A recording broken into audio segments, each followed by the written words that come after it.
Okay guys, here we are I'm the man in Vienna apparently. It's almost like Harry Lime. I'm wanting to hear the third man music in the background.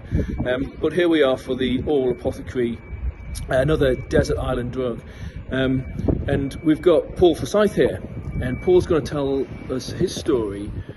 First of all, he's going to introduce himself, and then he's going to tell us his story about his desert island drug. Paul. Brilliant, thanks Jonathan.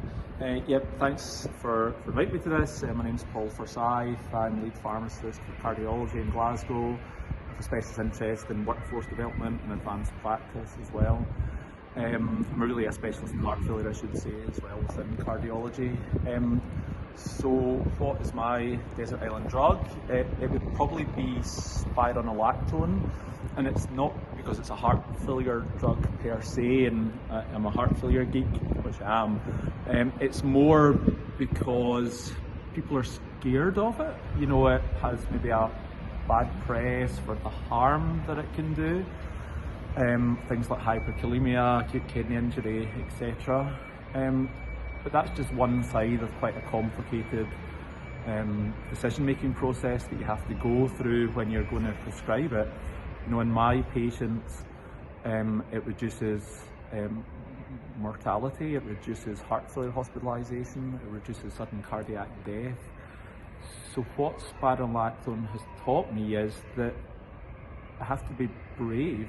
I have to think about harm and benefit if I'm going to start or stop a medicine, and sometimes I need to try something when I know that there's a potential for harm, and that's quite a scary place to be.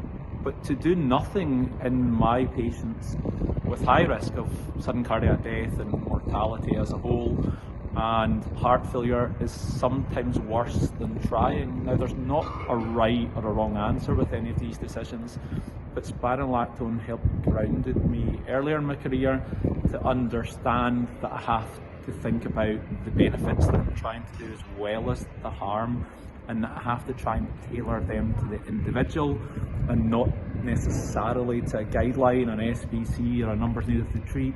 That I have to look at the whole person in front of me.